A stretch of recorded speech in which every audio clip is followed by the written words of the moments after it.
Well, I'm sitting here with James Dalton, who's the principal of Neil Dalton Consulting, and I'm in a cafe, and I'm enjoying the chat. We're running through a couple of different questions with regards to my involvement as a business consultant, property management consultant, and how intertwined it is working with an independent trust account auditor. So, good morning, James. Welcome.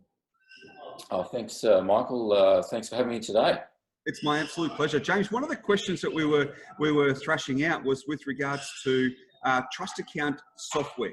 So there's been a real push, and as we're going through COVID-19 now, I think those agencies for the last couple of years that I'm sure you have, and I've been talking to agencies saying, you need to make sure you've got a cloud-based trust account software. Those agencies that were saying, oh, I don't really think it's not for me, they've come unstuck. So now that we're working remotely, I've got a fly in the back of my head. Now that we're working remotely, we need to, hey, this is live TV, live webinars.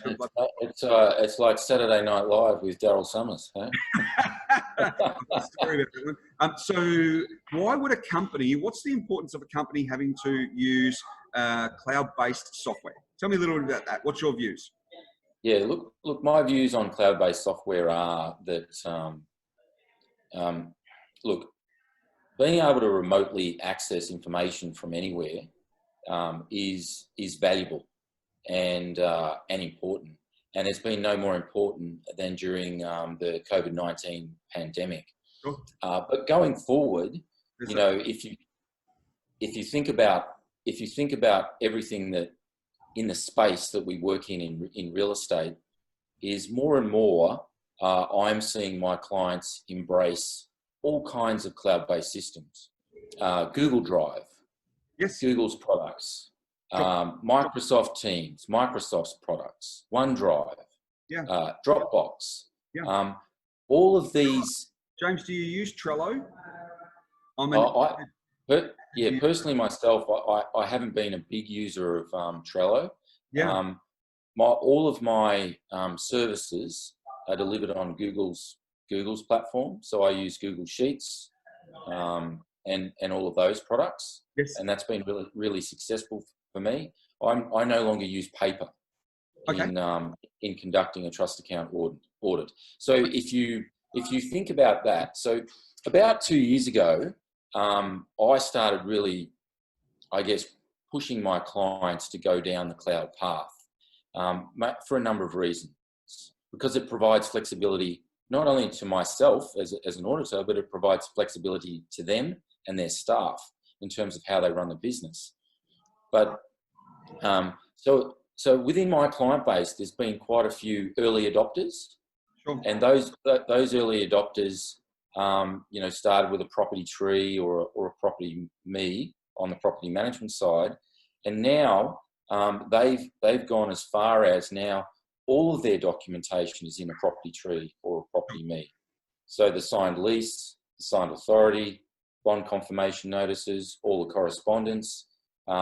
Tenants can access their information. Landlords can access their information.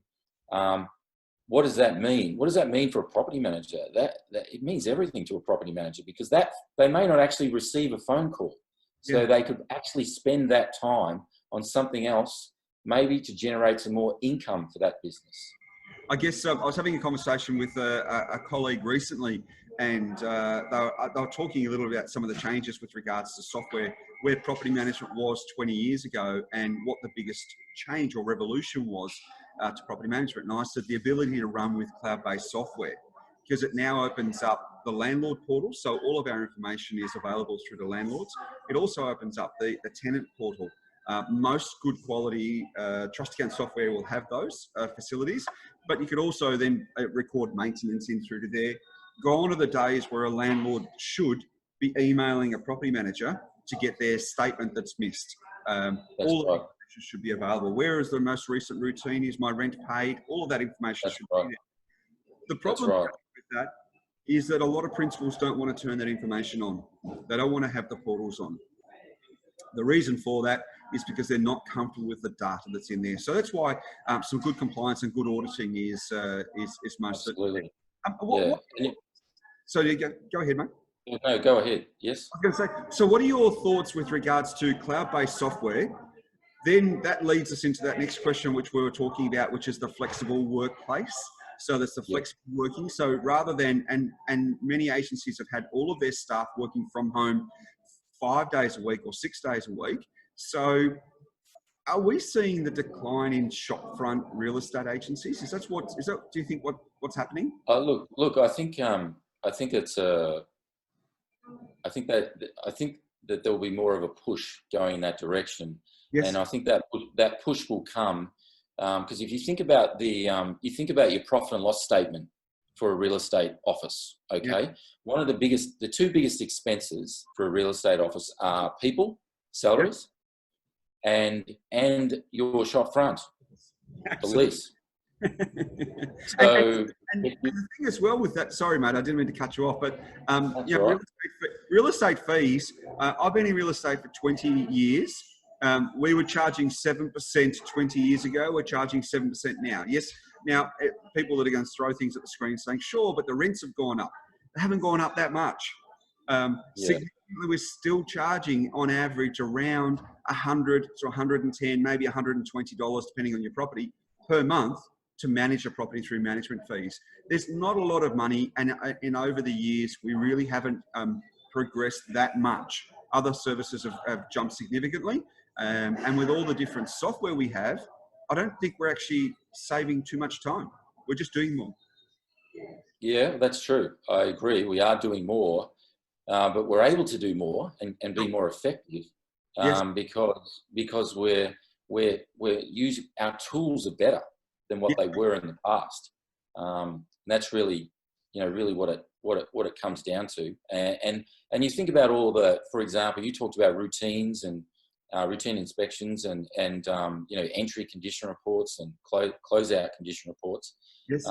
All of that stuff is now done through plugins direct into Property Tree and Property Me. Yeah. All of that information is straight off a tablet and straight into the system. Yeah. Whereas in the past, it was like 200-page documents. Tick and flick. Now, absolutely. I sort of took you off track there for a moment there. The shop fronts. Go back to the shop fronts. Where do you see that? Because I'm involved with a number of different organisations and trained for a number of different organisations that are now moving to more of, and I use the reference because people know what it is. It's that Aussie, that wizard, that the Rams home loan approach where agencies are operating. There are a number of good companies that have set up that have good infrastructure to support a property manager who wants to work from home. So the big shop front is no longer, I think, some of those smaller ones, but there's a capacity. They're not going to be managing 1,000 properties from home. No, that's right. You're 100% right there. I mean, it really depends on the scale. The scale of your business. I mean, ultimately, in the end, there's no doubt there is a need for people to gather and come together and enjoy each other's company. Sure. in a work context. So I guess what I was saying was, instead of having, an office with, seats, a seat for everyone, you need to be thinking about, structurally, how do you want to run your business going forward? Because a lot of property managers don't necessarily need to be in the office to perform their role.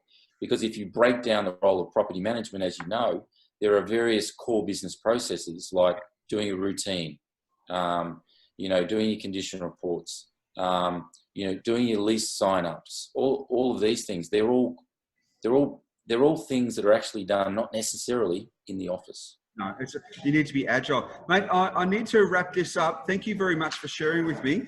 For anyone that's interested in getting in touch with you, the reason I'm wrapping it up is because it's becoming quite busy in this cafe. It's almost lunchtime. So anyone that's interested in getting in touch with James needs to reach out to him. You can find him at his website, which is neildaltonconsulting.com.au. Thank you, my friend. It's been an absolute pleasure catching up with you again, and look forward to our next chat. Thanks, Michael. A pleasure as well. Have a great day. Cheers, mate. Bye for now.